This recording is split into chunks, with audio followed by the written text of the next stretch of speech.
Right, Alan sets himself up for the overhead with a fixed spool, lays the lead behind him, holds the rod level, turns, face the sea and punch. Again, nice and high. Unlike the off the ground where he gets a lot more compression out of the rod, that one's a nice easy cast. Great for beginners, great when you're learning to start.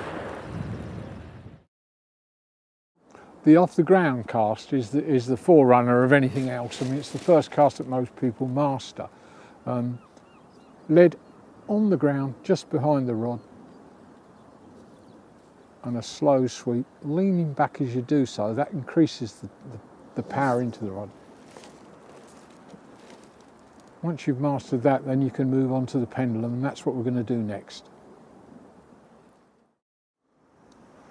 Now Paul's going to show us the more powerful pendulum cast. You'll note it's got a longer rod, 15 foot, much longer drop between the tip and the lead.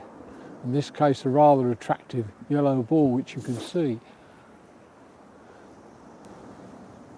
Now the longer drop between rod top and lead means you can build more compression into the rod.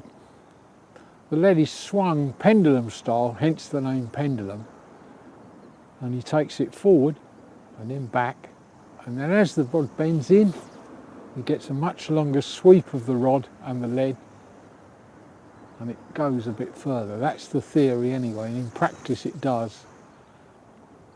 Lots of sea anglers can't cast from a standing start, those that are used to a pendulum cast, a bit like a gunfighter. Got to draw his gun to be able to shoot straight. And it's quite uncanny how you get so used to moving the lead once you master that swing. Well, a way to determine how long the drop, just below the butt ring is the standard distance. Obviously the longer the drop, the more difficult it is to control, and some anglers will have difficulty with the lead hitting the beach.